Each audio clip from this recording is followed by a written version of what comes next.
Hey, Legal Rebels, this is Tom Martin. I'm the founder of LawDroid, and this is my podcast, LawDroid Manifesto, where I interview legal innovators about how they do what they do. In this episode, I interviewed Daniel Schwarcz, professor of law at the University of Minnesota, whose randomized control trial of 100 law students has produced the first hard empirical evidence on whether using AI actually dulls a lawyer's reasoning, and the answer surprised even him.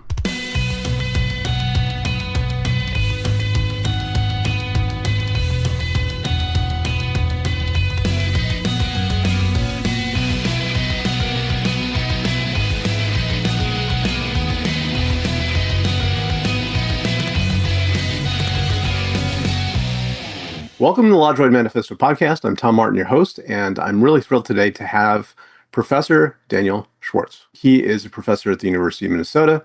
He is a graduate of Harvard Law School, and he's written this really interesting article with a few others called Artificial Intelligence and Human Legal Reasoning. It's really making things a little more concrete. It's an empirical study and a report on the findings, and I think that there's a lot of talk about things at a very high level that we've all seen, especially like on LinkedIn. And so I think Professor Schwarcz has done a fantastic job of grounding the discussion for us. So for that reason, I'm really thrilled to introduce him. Daniel. Yeah, thanks so much. No, I'm happy to be here and excited to talk about my research. Let's touch on that, then get into your background a little bit, and then come back to the discussion of the paper. But, as for the paper, I think a lot of us lawyers are concerned that, okay, AI sounds great.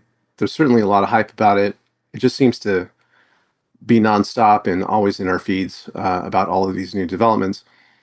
And, the number one thing that we've heard, the refrain about lawyers' fears about AI replacing them. And even if it doesn't replace them in the short term, is it going to replace our judgment, our reasoning? Like, is it going to damage that? Yeah. And so your paper kind of addresses that, doesn't it? Yeah, exactly. So, I've been doing empirical work on sort of how AI impacts lawyering for some time. And I had done a bunch of empirical work sort of showing that when lawyers and law students use AI, they tend to work faster and produce better work. But there was still sort of a lot of hesitation among lawyers, as you said, because of this fear that using AI will make us worse lawyers. And I take that fear very seriously. And so it's something I wanted to empirically investigate. And, we were able to put together one initial study on that. So it's definitely not the final word on it. But what we tried to test in this study was sort of the short-term version of this. So the short-term version of the fear is that you might use AI for like one component of a case, say, or one component of a matter. And then when you have to deal with other elements of the case where AI is not available for whatever reason, you're not going to be as well situated to perform. So the way I would think about it is use AI to help you do legal research or to help you write a brief. And then you go to oral argument and the judge asks you a question and you're like, oh, I'm not as well equipped to answer it because I didn't really think deeply about the underlying material. I didn't do the legal research myself. I didn't write it myself. I didn't, or it could be a client who asks you it or a partner who asks it.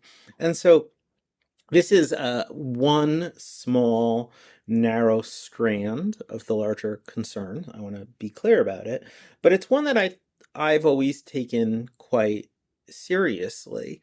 And I've taken it seriously, and I think a number of people take it seriously, because there is pretty solid empirical evidence in other domains that when people use AI, they just don't cognitively engage in the same way. The sort of evidence I always come back to, just because it's so vivid, right, is evidence from a study where they hooked up people to these scanning machines where they could look at their brain activity as they were performing tasks, and I think they were writing SAT essays or something like that. And the folks who had AI, their just brain was much less engaged.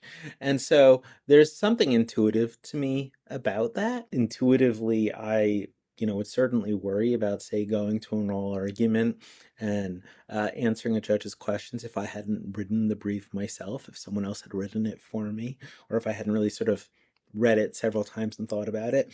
And so that was the sort of prospect that we wanted to test. And before I get into the results, I'll just say that's obviously like not the entirety of the concern, right?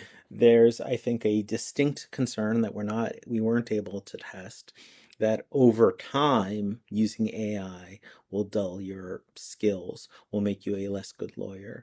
And particularly that would be a concern, say, for junior lawyers, or particularly, because I'm a law professor, I worry about this a lot, for law students, right, who come in and are not engaging with the material deeply and hence don't develop those skills. So I still think there are a ton of legitimate concerns about lawyers using AI, and many of them we're just not able to test in this setting. But the one we tried to focus in on, because we found it sort of the most amenable to empirical evaluation, was that if you're using AI for one component of a larger matter, is it going to potentially undermine your skill or judgment with respect to other elements of that matter when AI is no longer available? And I think that's a great teaser for where we're going to come back to, because there's a lot of concerns. On the one hand, lawyers worry about AI replacing them, and the other hand, I think it's a bit ironic that when lawyers give feedback about AI tools, they're not happy unless it could replace them, right? Because like you ask it to do something one shot, and if it doesn't produce that thing perfectly, then this is terrible. But the irony, that well, what that implies is that you want it to replace you for that task is Yeah, kind of interesting. But you're currently in Minneapolis, right? I am. Did you grow up there? Where did you grow up? Yeah, so I know I grew up in New York actually, in Westchester, and so I only found myself out here when I took the job at the University of Minnesota, which at this point was almost 2 decades ago in 2007. So I've been here for almost 20 years, but Wow. truthfully, I'd never even been to Minnesota until I interviewed for this job in, I guess, 2006. So Westchester, I have a friend whose his parents' house was in Mount Kisco, far from there where you grew up, or No, I grew up in Scarsdale, which or still? is, sort of a famous slash notorious town, depending on your perspective. My parents are both lawyers. My dad was a partner in a big law firm. And so I grew up in the shadow of big law, New York, the style of big law. I think for better or worse, that had an impact on my career and my thinking. And your mom was a lawyer too. What kind of work did she do? She did family law, so she oftentimes represented, say children in family court, and her work was more part-time, whereas my dad was, working 24/7. Yeah, as we do, right? You went to Amherst, right, undergrad? I did, yes. When I interview people in our community, like usually it's one of two things. Like either, when you went to university, you knew you had the lawyer in you and that's what you wanted to do the whole time. Maybe that family member said something like, hey, you're really good at arguing. Maybe you should be a lawyer or something like that. Versus some of us, I count myself in this camp, I got a degree in philosophy and then I was like, what am I going to do with a degree in philosophy?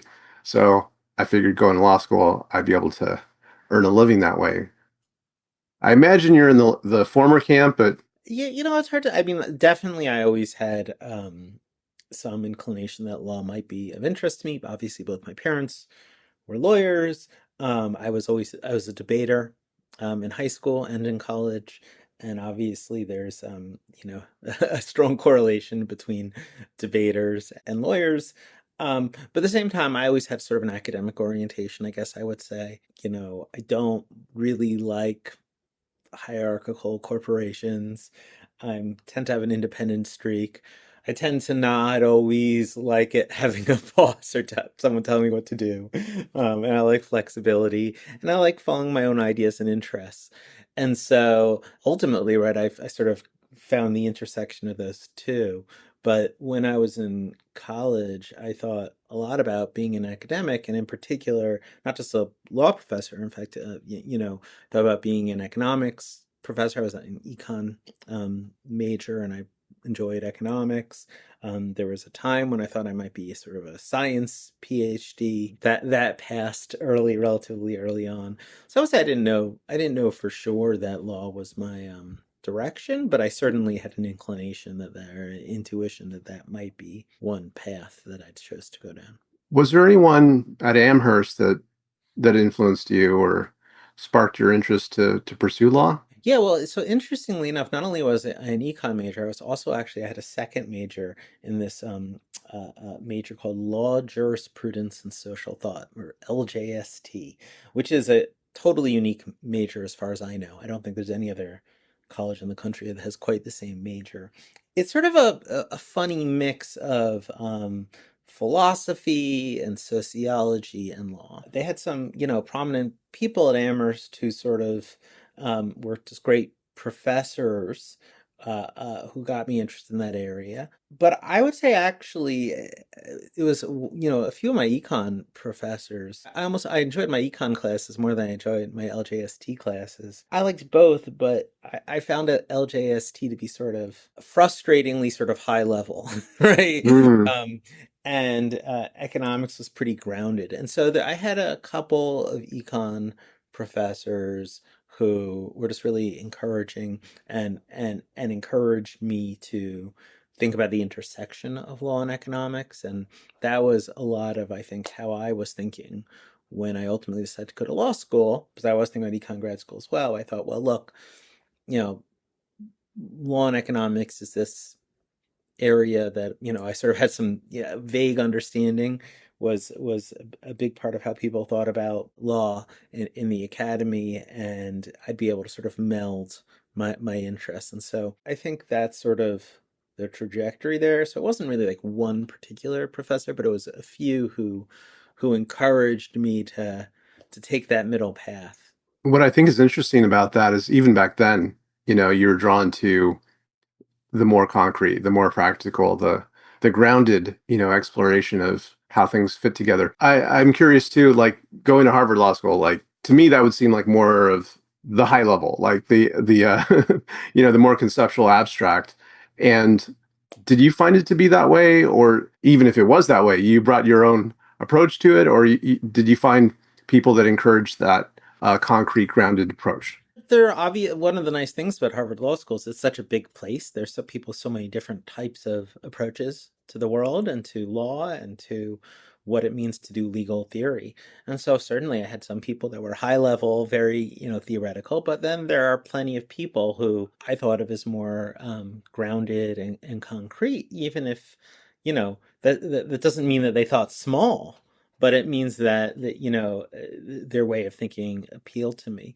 And there are people like Steve Chevelle, who was a mentor of mine, Christine Joles, who was a mentor of mine. Like they thought very concretely about the way that the law creates incentives and trying to understand that. In a way that appealed to me, is theoretical in a sense too. I loved law school. It was exciting for me, and I one of the things I realized is I found a lot of different areas of law pretty exciting. In law school, yeah, I loved the law and economic stuff, but actually I quite liked the con law classes. The only thing I didn't really like was the procedural ones. I was never a procedure person. But Yeah. I liked contract law and tort law a lot. And I liked the different ways of thinking about things. I mean, obviously I liked law and economics, but actually I became pretty interested in sort of behavioral law and econ.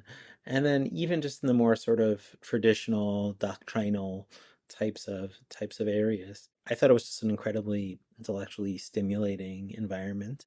Going through that I wasn't sure I wanted to be a law professor, but going through law school, I sort of realized, gee, I like being here. I want to figure out a way to stay in law school for as long as possible. When you were there, did you have any experiences with clinical work or working with people directly that you had maybe a more grounded experience? I honestly didn't. I avoided clinical classes. I avoided legal aid. And, in retrospect, I wish I hadn't. I always actually tell one of the great things about University of Minnesota is we have like one of the best clinical programs and graduate programs in the country. And I think that's just a huge boon for our students because we have that and we sort of mix it with also, I think, being sort of a top flight school.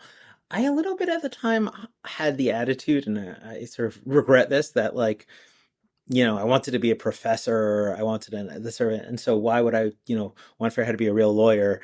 So I did. I mostly liked taking the doctrinal classes, doing law review, that type of stuff. And I didn't have much of a sense of what real lawyers did until I started clerking, and then I practiced for a little bit. So it wasn't really in law school that I would say I became grounded in the actual practice of law. I guess you anticipated my next question was about the transition to becoming a professor. You definitely had that in mind, it sounds like, but is it something that you immediately pursued after law school, or was there a gap there, or how did By that the work? time I was in my third year of law school, I was pretty sure that's what I was aiming for. As I said, I really loved law school and I sort of wanted to stay. And I didn't love the idea of working at a law firm where I had people telling me what to do and where I was working crazy hours. And so I had that goal in mind. And so, I clerked, and that sort of seemed like a stepping stone. And then I worked at a law firm for a year. And even though it was only a year, that was pretty formative for me because I was working in the insurance space. When I ultimately sort of decided to sort of, go back and start trying to really become a law professor, I decided insurance would be my field, in part because I quite liked doing that work when I was at the law firm, and on purpose it seemed very practical and very grounded and very important.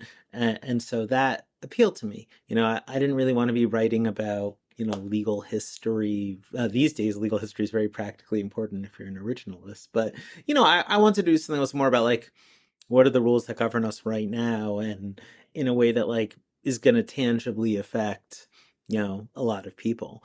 And so insurance seemed like one of those areas that, just incredibly important in terms of how the law actually works on lots of different dimensions, and also like understudied relative to its importance.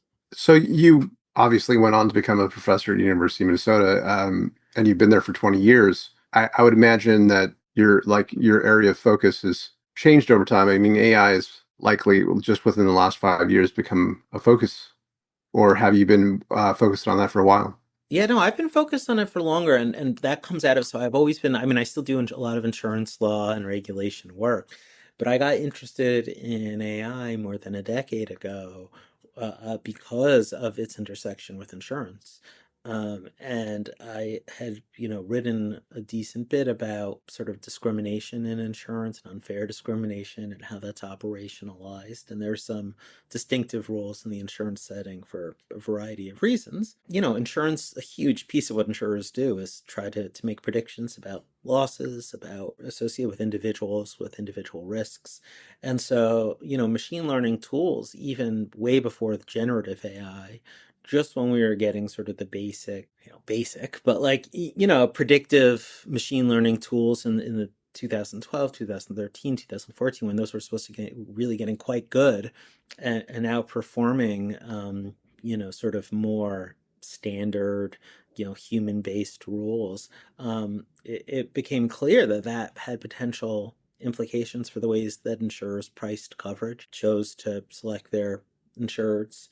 And that to me raised really interesting questions about, okay, well, how does how do the rules that were set for, a world in which you have a bunch of actuaries say, okay, well, we think it's important, you know, what where your house is, how close it is to the fire station, what materials it's made of, whether or not you smoke, whatever else. We're going to put all that in and create, a formula for how we price coverage. And obviously that's just, it became clear that's not as accurate as a machine learning tool could be. That was clear 12, 13, 14 years ago. And so that raised this question, okay, well, what do we do about those rules that were crafted for the sort of traditional domain of insurance when insurers were using these machine learning tools? And so I became interested in AI at that time, really just as sort of one set of issues related to insurance. And then sort of over time, my interests migrated. I still write a lot about insurance, but these days I'm really obviously very interested in how AI impacts the legal profession.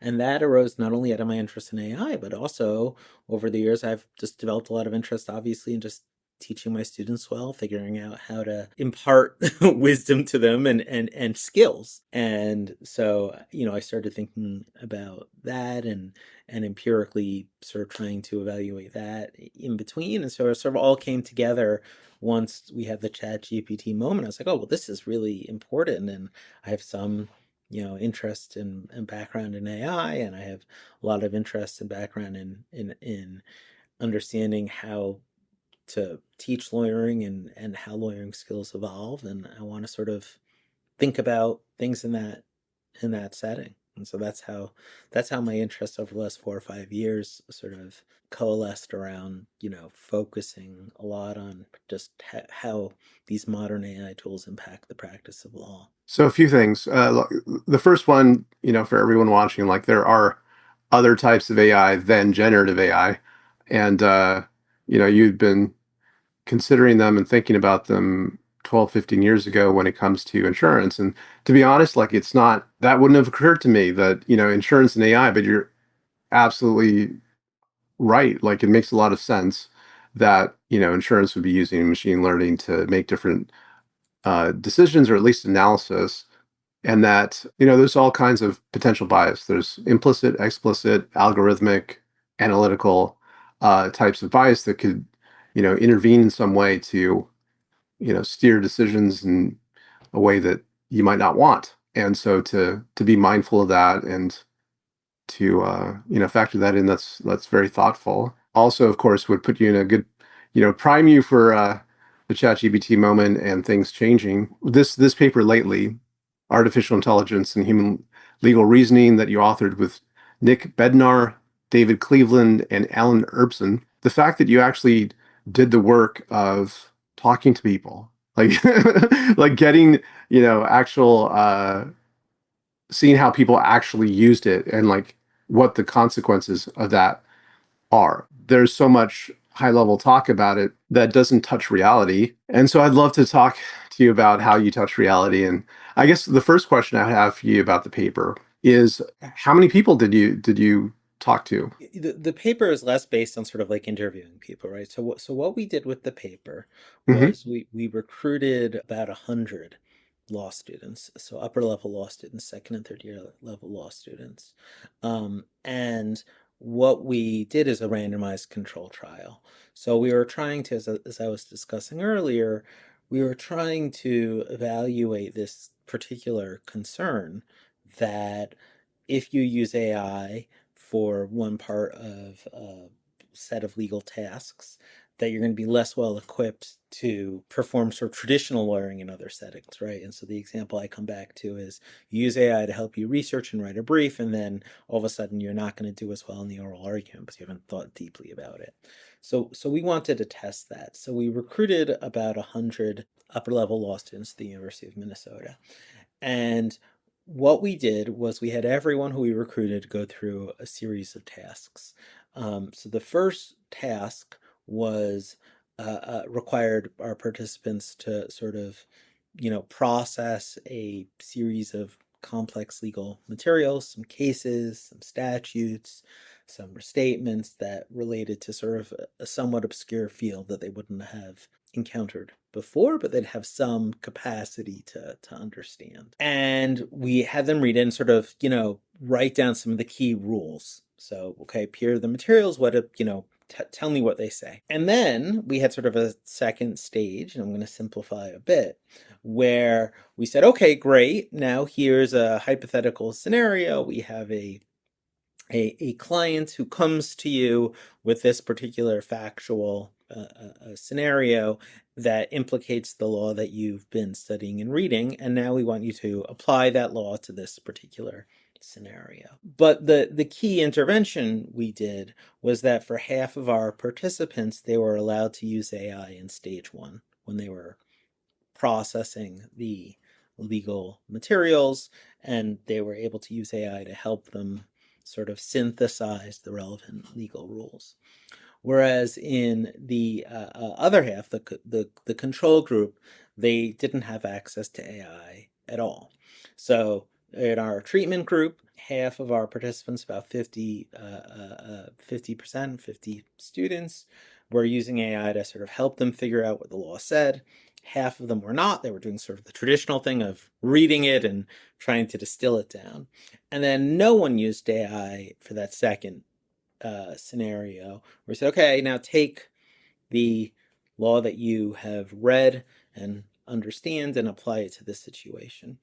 And so our hypothesis going in, which was informed by this concern that using AI will undermine your ability to operate as a sort of human lawyer, was that the folks who used AI in stage one to help them make sense of the materials would perform less well once we took the AI away from them. We were confident that when it came to sort of summarizing the rule, when it came to sort of distilling the materials and writing that down, folks who had AI would perform better than folks who didn't, and that was sort of consistent with a lot of the work I'd done in the past. But the hypothesis was, yes, but then you take the AI away from them and you ask them to apply the law to some, and they'll not be able to do it because they won't really understand the law in a deep fashion. So that was the hypothesis. But we found the opposite result. What we found was that the folks who had used AI in stage one to help them make sense of the materials, not only did they do better than the folks who didn't have AI when they had access to AI, but they actually did better than the folks who didn't have AI, even when we took the AI away from them. And so even in that second stage, we found that their work product was better because they had had access to AI earlier, and the sort of benefits persisted even after we took it away. And so that was sort of our primary results. One of the things that I think is important about it is it's not based on how they felt, right? Like you can ask people, sometimes people say, oh yeah, AI is great. Sometimes they'll say it's terrible, and their own subjective impressions are not accurate. But it's based on, objectively the quality of their work is blindly evaluated. And so I think that's sort of the nice piece of this, because I do think so much of the rhetoric and what you hear is based on just sort of subjective opinions, and it's just pretty clear that we don't always fully grasp the ways in which AI helps us and hurts us. And so doing the sort of more objective evaluations is important to ground the discussion. A lot of questions. One is that just understanding better, like the assignment, like the initial one. It sounds like they were given a number of materials that they had to synthesize an understanding of what the law, how to apply the law in that particular situation. Is that? Yeah, like what the law was. So the particular sort of set of legal issues involved whether or not you can impose a restriction on how property that you sell will be used when it's personal property. The question is, it's pretty clear that you can sort of, for real property, say, place a covenant or an easement on the property and that will run with the land. But what's less clear is, let's say I sell you, some personal property, and I say, but I'm only going to sell it to you on the, condition that, you not use it for this purpose and that it never be used for this purpose. And then you sell it to someone else. Can that restriction run with the property? And so it's sort of like a little bit of an obscure issue. It doesn't happen a lot, but it can happen. And we chose it. We had a variety of reasons why we chose that issue. But in a nutshell, all of our students, we knew they'd had property law. We also knew they hadn't really sort of encountered this issue of whether or not you can enter into covenants that run with personal property. It's a pretty obscure issue. And so we sort of figured we had a pretty level playing field among our participants in terms of the issue, but it was also an issue they were, equipped to deal with as second and third year law students, as opposed to some issue that's like completely outside of the bounds of what they have the preparation to handle. And so that's what we were looking for. And so stage one was, here are some cases on this. Here's some restatement provisions on it. Summarize to me, like, synthesize to me, what's the rule for when you can enter into these types of restrictions and they're going to be enforceable. And so it was sort of pure question of law, right? Like, Yeah. what's the relevant rule?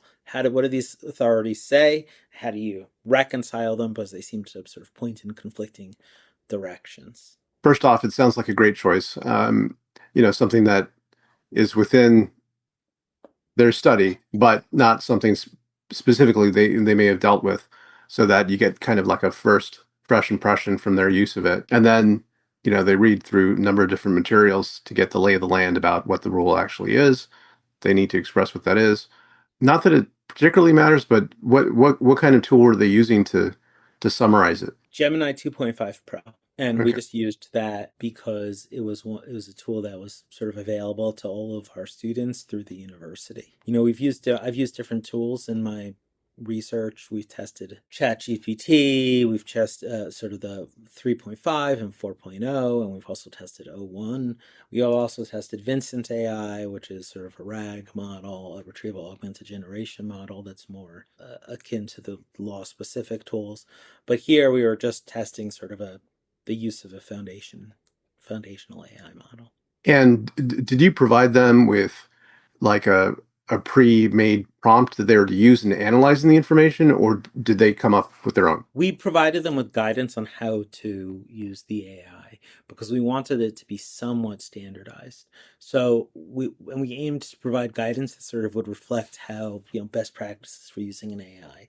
So we told them, look, put these materials into the prompt, upload them, ask the AI to synthesize the materials, check the accuracy, make sure that Yeah. the AI is giving you an accurate summary.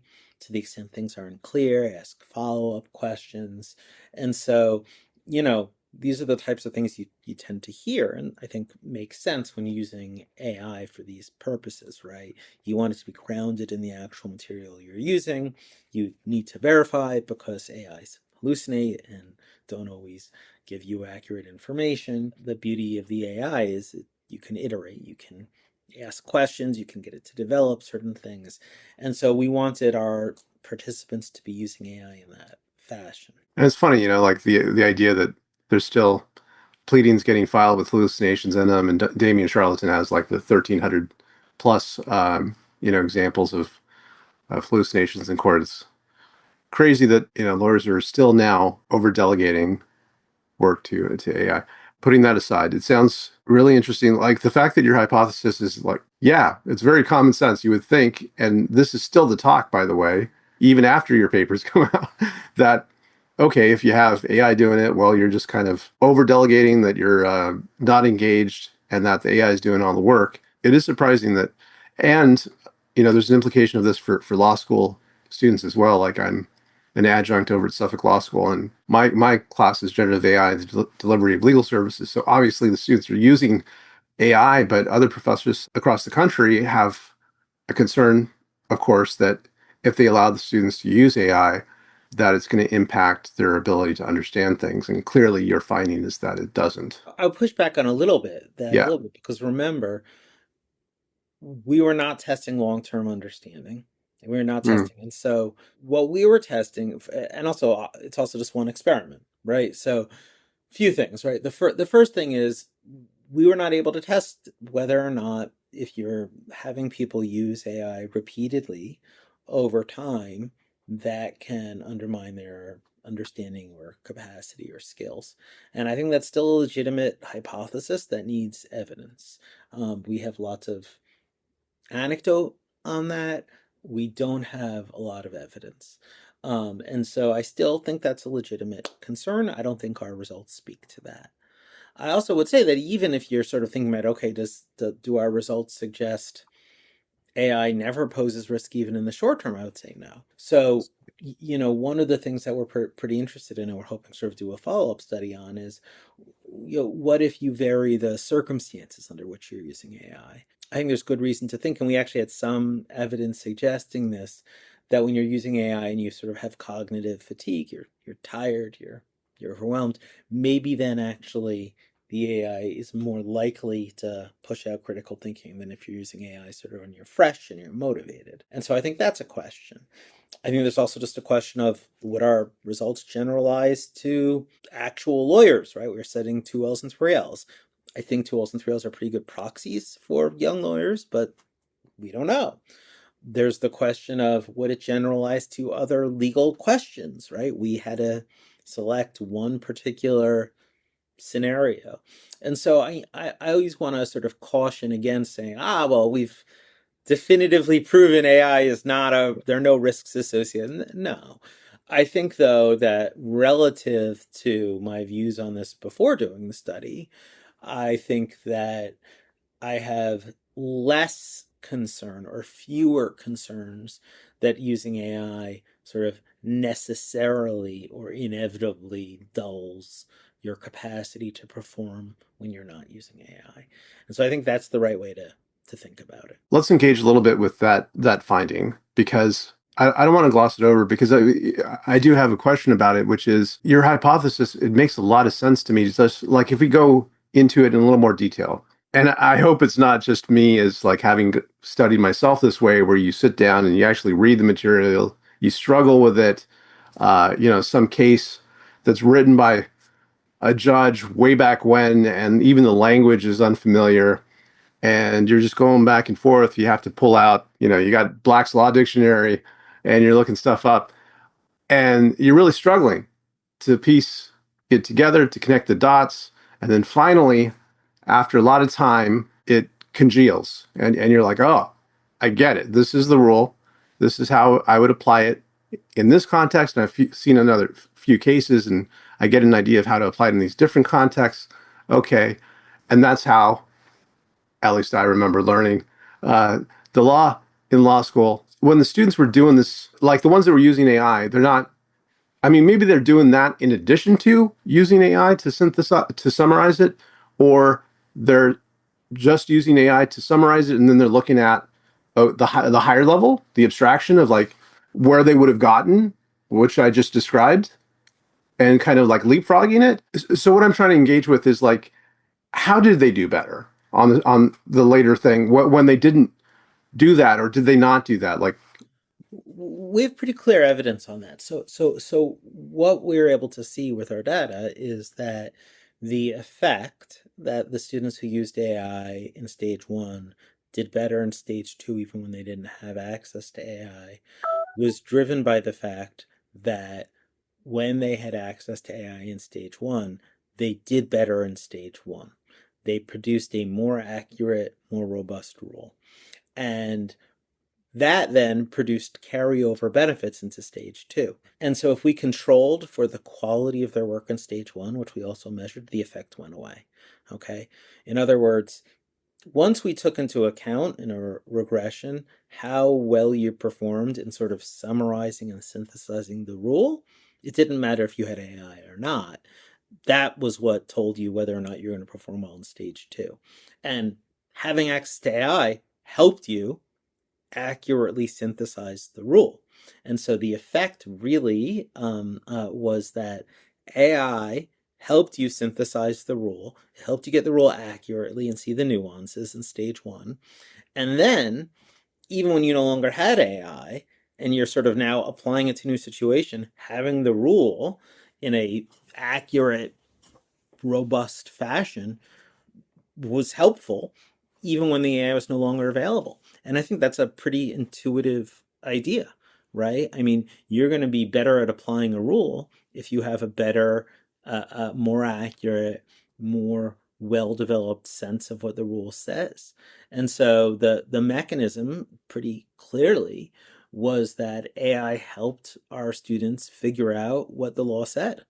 And then once they better understood what the law said, that helped them with their work even when they didn't have AI anymore, because Turns out, if you understand the law better, and you know the law better, you have a better statement of the rule that's more accurate. You're going to be better situated to apply that in situations even when the AI is no longer there. When you say it like that, Daniel, like it sounds pretty obvious that if you understand the law better, you're going to better understand how to apply the law and what the law is in the first place. I think another finding, I think we have time for just one more, is that for weaker memos, the AI helped make them better, but for the stronger memos, it actually potentially made them worse. So this was a separate part of the study. So this is a stage I didn't describe yet. But what we did after we had everyone sort of apply the law is we then gave everyone the AI and said, now revise what you've already done. Okay, so we had this revision task. And in that task, remember, no one had AI in stage 2 when they were initially applying the law to this sort of novel fact pattern. But then we gave everyone AI in stage 3 when they were, and we call it stage 4 in the paper because there was also an objective test that I've skipped over, when they were revising. And what we found was that in this revision task, so here really the sort of, everyone had sort of applied the law without AI, and then we said, okay, well now let's use AI and help you. Here, the AI did help those who didn't perform well in sort of applying the law. It helped them do a better job, but it did actually, there's some indications it harmed folks who actually had done well initially without the AI. And I think that, one of the things where we sort of are still struggling to figure out how to make sense of this. Well, let me say a few things. One is I do think that cognitive fatigue played a role here. And this is something we want to sort of test in our next set of experiments. But this was at the end of the experiment. It was a 3-hour experiment. It was sort of an intense experiment. They had incentives to want to do well. We gave them more money if they did well. And I think they were tired by the end, as you might be if you're taking a 3-hour effectively exam on a difficult topic and writing a lot. And I think that meant that they used AI less critically. Now, if you have work that's not as good and you're using AI less critically, it'll still probably improve it. But I think that if you have already worked that's pretty good and you're tired and you sort of run through the AI and you just fix this up, I think it's easier to become less attuned to the ways in which the AI might undermine what you're saying or make it less precise or change it in ways that you don't intend. And I think that's what happened. So that's why I think for some of our participants who had sort of done well without the AI actually at the end ended up hurting them. But again, that's a part of our experiment where I would say we need more data, we need more work, because our experimental design was really focused on evaluating the first set of questions we were discussing. I think it was less well attuned to dealing with the second set of questions about using AI to revise work that you've already done. Well, thank you so much for doing that, because it's really giving us an insight into how these things actually affect us. And there's too little of that that's being done. By the time we have left, I do want to ask you the two questions I ask of all my guests. The first being, clearly you have a lot that you're working on, and how do you do it? Like, how do you keep a work-life balance? Is that a thing, or is it just do what you love and you never work a day? No, I try a lot to keep a work-life balance. It's hard. And it's particularly hard when you're a professor, I would say, because in some sense, the work is sort of always around. Like I do a lot of work from home. There's not like a fixed work day. I set my own schedule. And so the sort of some of the normal boundary lines that people might have, whether it's being at the office or being during the work day or having the boss tell you what to do or tell you what not to do, those just don't exist. So what I would say is I really try to be sort of set rules for myself that I adhere to about when I'm going to work and when I'm not going to work, and what my goals are and what my goals are not. And so I'll say things like, I'm not allowing myself to work this weekend, or I'm going to take the day off today, or I'm going to, stop working when I finish this goal. And so I am very big on setting rules for myself and then following through on them. And it's a matter of pride for myself that whenever I set a rule for myself or a deadline, I stick to it. I really try not to. I really try to treat my own internal rules as binding, because if you don't, then there's no point in setting those rules. And so that's really, I think, the primary way that I try to manage it. Now, it doesn't always work perfectly because the rules are sometimes not the right rules that I set for Right. myself. But I think it helps. Well, that's a good one. Set rules for yourself, set boundaries, and abide by them. The last one is, doing all the things that you do. What makes it worthwhile for you? I like engaging with different groups. I like. I mean, at the end of the day, part of why I like doing practical things is I like that it's relevant to people. I don't want to be, and relevant not just to like a small group of, ivory tower folks, but I want to do work that's relevant to people that people find interesting and helpful in their daily lives. That makes a difference in their experience of the world. And so I enjoy being out there, right? That's why, I'm always happy to do podcasts. I'm always happy to go to do talks and go to conferences, because I like talking to people and I like getting a sense of how I can do things that will matter to people and explaining what I've done and seeing how it does matter to them or might matter more to them. And so that to me is the real thing that keeps me going. Well, I appreciate it. Your work does really matter. It's helping us to get better insight, not only into AI, but to ourselves. And I think that I definitely better understand things after talking with you today and reading your article. And I hope that all of you out there do as well. And for people that are watching, how can they keep in touch with you? People can always just shoot me an email. I think my name is spelled funny, which makes it easy to find me. It's Schwarc, as in cat, Z. Even though it's pronounced Schwartz, it's spelled Schwarcz. That makes it very easy just to Google me, Daniel Schwartz. Find me on LinkedIn, message me. Any of those ways, I usually try to respond if I can. Well, Daniel, thank you again for being on and talking about this stuff with me. I really appreciate it. Yeah, absolutely. Thanks so much for having me. And for everyone out there, thanks for watching. See you next time. Thank you so much for watching the latest episode of the LawDroid Manifesto podcast. To keep in the loop about upcoming episodes, please subscribe to LawDroid Manifesto and you'll get notified. Thanks for watching. See you next time.